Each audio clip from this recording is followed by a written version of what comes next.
This song was one of 3 lullabies that my mother, Jeanette Tilchin of blessed memory, sang to her 4 children when we were babies. Today, September 29, 2019, would have been my mother's 92nd Gregorian birthday. Her Jewish birthday is the day after Rosh Hashannah, the 3rd of Tishrei, which will be on Wednesday. She was born in 1927 on the eve of the Great Depression, and she passed away on February 21st, 1999, from an aggressive metastasized colon cancer. She came from a family of super genes. Nonagenarians and centenarians were practically a dime a dozen in that family. People in their 80s were barely middle-aged. Her untimely death at the age of 71 shocked and rocked our entire family. She smoked for most of her adult life, but so did her 2 brothers, who both had brushes with cancer and still aged well and rightly. As a child, I was always worried about my mother dying. After the Surgeon General came out with the conclusive evidence that smoking causes lung cancer, I would go into her purse and break up all her cigarettes, and she'd buy more. She prepared healthy meals, cooked with little fat, but she loved to nurse her nightly glass of whole milk and her bag of Brock's milk chocolate peanut clusters while she did the Detroit Free Press crossword puzzle. She was not idle, but she did not exercise. I often talk about my mother. We were very close, and I see her image reflected in me. I dedicate this Devar Torah to her, not only because it is her actual birthday, but because today also marks the birthday of humanity's collective parent that sustains all of us, Mother Earth. Among its many names, Rosh Hashannah, the 1st of Tishrei, is considered to be the birthday of the world. Why? In the September 1955 issue of Commentary magazine, Israeli philosopher and Hebrew University professor Ernest Simon looked at this question creatively. Here's some background. According to Mishnah Rosh Hashannah, Jews living at the time of the Second Temple, which was like from, let's say, 350 before the Common Era to 70 of the Common Era, observed 4 new years annually. The 1st of Nisan in the spring was the Rosh Hashannah for the reign of the kings and for the holidays. That is to say, if a royal term was coming to an end, it came to an end in spring and the new one started. That was sort of the cycle, just like our fiscal years begin like July 1st. The kings like retired in April, right? And because that was sort of what the political leadership mandated, that's when the calendar started. That's why it was also the New Year's for the holidays. The 1st of Elul, which is a smack dab in the middle of summer, and actually Elul ended today, was the New Year for tithing cattle. Why? Because there were going to be thousands of sacrifices offered in the temple in the course of a given year. How are they going to get the animals? People had to bring their share of animals. So the animals would be born in the spring, and when they were weaned and old enough, everybody would bring their cows and sheepies, and basically the temple was kind of like a farm. I mean, we don't really think about it that way, but that's really what it was. The 1st of Tishrei, beginning tonight, was Rosh Hashannah for the general year, like plowing. The Shemitah year, the Jubilee year, having to do with planting and tithing of vegetables.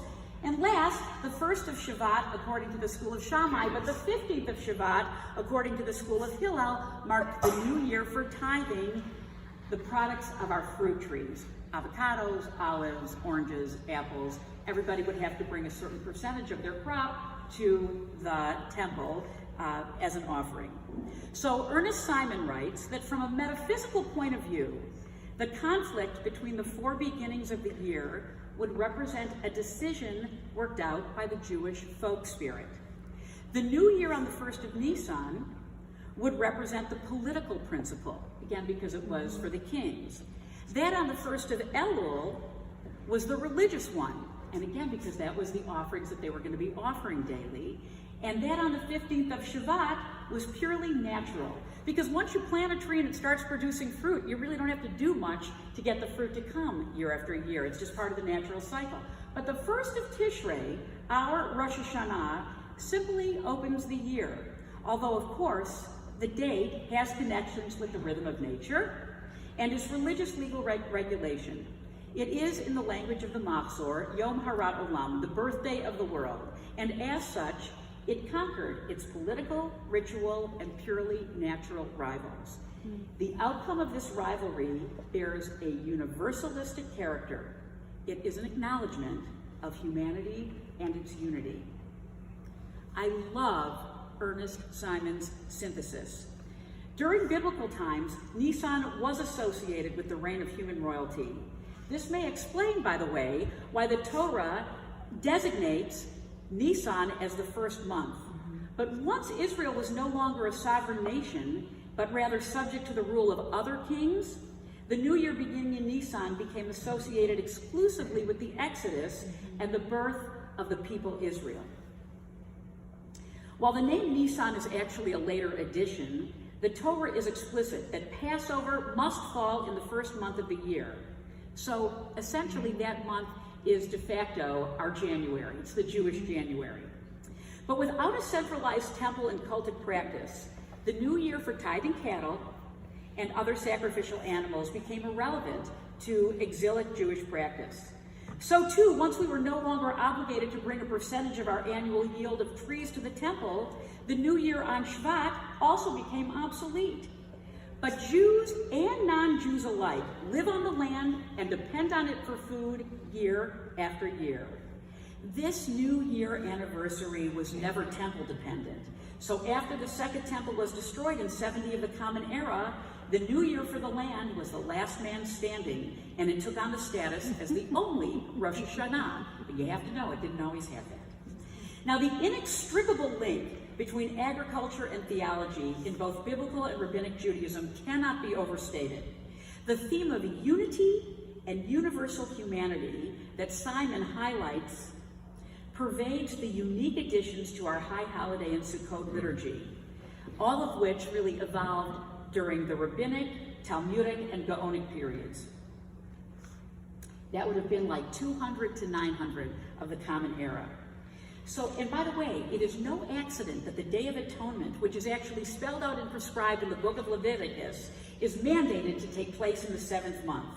Just as the 7th day of the week, Shabbat, belongs to God as a day of rest and repose, so too does the 7th month that begins today carry a special status as the time we devote ourselves to working on our relationship with God through atoning for our wrongs.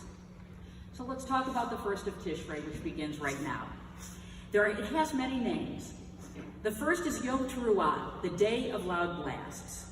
The second is Yom HaZikaron, the day of remembrance. The third is Yom Hadin, the day of judgment.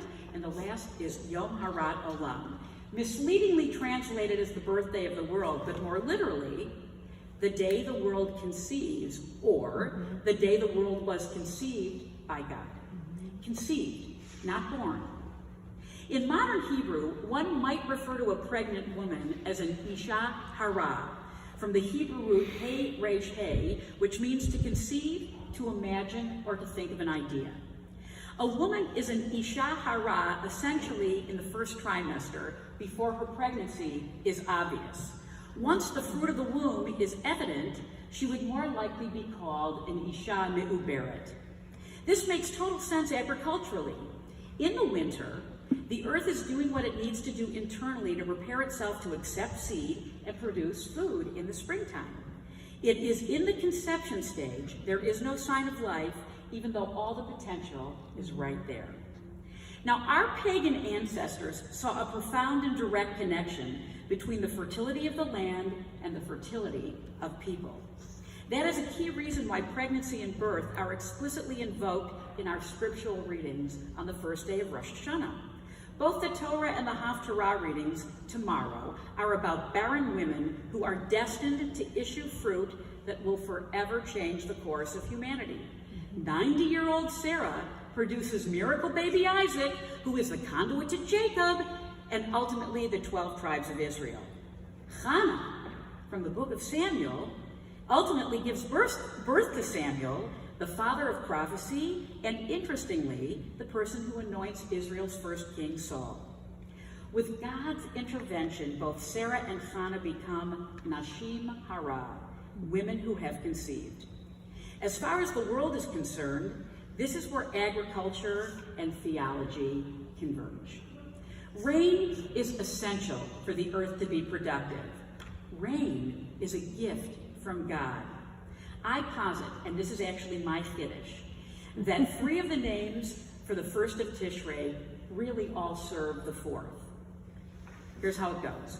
Unless God believes that we are worthy of the gift of rain, we will starve. Hearing loud blasts on Yom Teruah, tomorrow, to wake up our souls, enables us to be remembered on Yom HaZikaron, tomorrow, for our righteous deeds, so that we can be judged on Yom HaDin, tomorrow, mercifully. This is the recipe for genuine contrition and receiving forgiveness, so that rain will not be withheld and the earth will be able to conceive, beginning with Yom Harat Olam. Now, I realize that this theological weave is riddled with problems, but the core idea that everything in nature gives testimony to God's plan for the world, in which land, sea, and sky flow together in perfect harmony. God created all life and entrusted human beings to use the gifts of nature wisely and care for our perpetually giving mother, designed masterfully by God to be restorative year after year. For thousands and thousands of years, we have tilled and we have tended.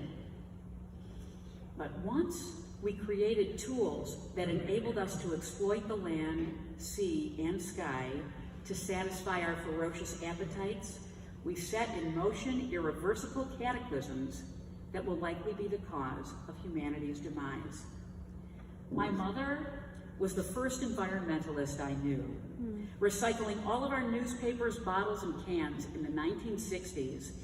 I remember having, my job every week was to load the back of the Pontiac station wagon that did not have seatbelts.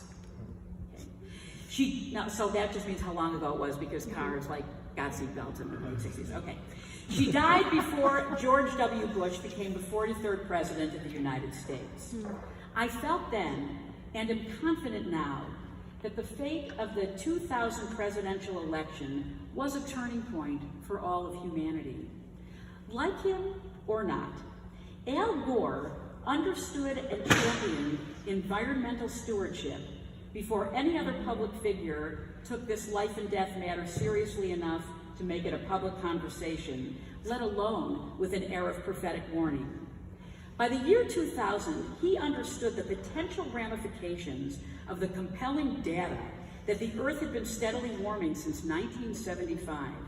Now, I don't have a crystal ball, but I suspect that had he become the President of the United States, America's influence on the world stage would likely have made us a leader in world collaborative efforts to decelerate the pace at which greenhouse gases are being admitted into the atmosphere while still serving the interests of big business and the financial sector.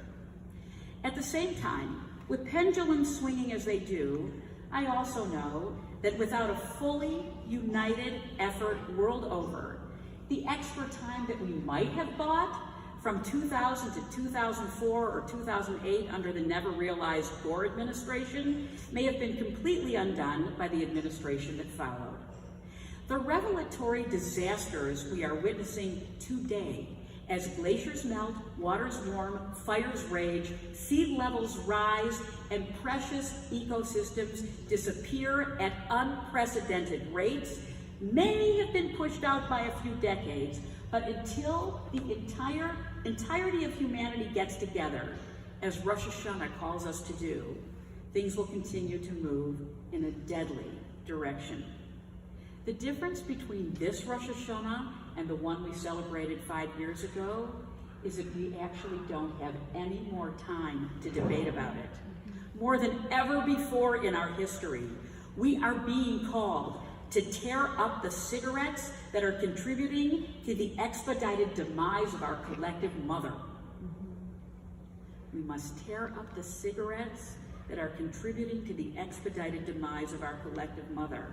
We must hear in the shofar a cry that wakes us up from our slumbers of indifference, moves us to change our personal practices, and invest our resources in the myriad technological advances that might extend the life of our planet, so that our grandchildren will have a viable place to appreciate, respect, and partner with. It probably never occurred to Jeanette, also known as Shandel, that in the lifetime of her grandchildren and her great-grandchildren, the future of Skeeter's humming on the honeysuckle vine or bobolinks pining for their little lady loves could actually be in peril. I believe that if she were still alive, she would want me to put myself out on the limb to preach about and model by example the changes that we need.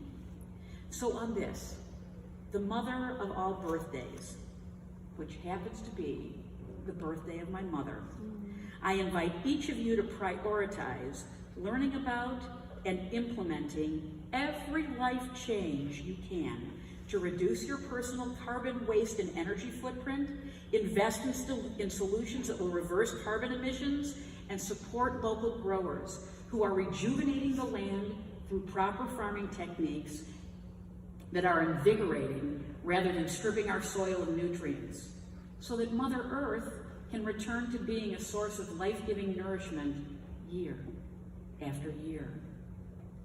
If you have the chance to watch my new favorite documentary, The Biggest Little Farm, run, don't walk. It embodies the perfect combination of hope, humility, creative hard work, and collaboration. It's an inspiring example of a mindset that every single person must harness in order to prepare for the daunting task ahead. Has anybody in this room seen The Biggest Little Farm? Did you like it? Phenomenal. Oh my gosh. Exactly, thank you. So Yom Huledet Sameach, Ima. Happy birthday, Mom. I'm so grateful that you were born. Thank you for teaching me how to love and respect the earth. It is Torah that I have passed on to my children. And this closing song, written by and sung by one of your favorite artists, is sung with hope in your memory.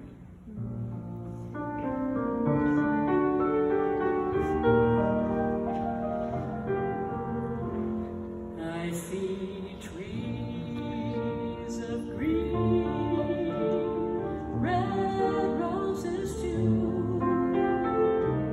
I see them bloom for me and you, and I think to myself,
I want to share with you just a few things that are going to be out all during Rosh Hashannah that you may want to look at. This was produced at the Summit on Climate Change. This is a 174-page exponential roadmap about 36 actual possible solutions to reverse the warming trend.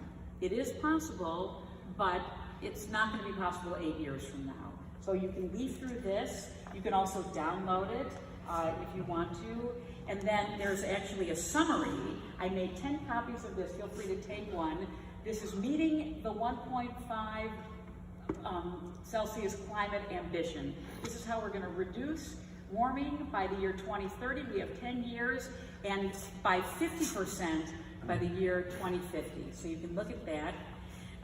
By sheer coincidence, my friend Al Gore had this article in this Sunday's Times. It's not too late.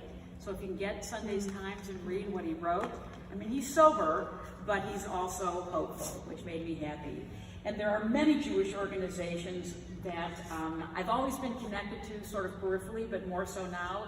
The Jewish Climate Action Network in New York has some wonderful resources that for instruction on global warming and whatnot. So all of these will be available for you to look at throughout the holiday. So are we ready for Kiddush? I want to, I think we want to go back and get the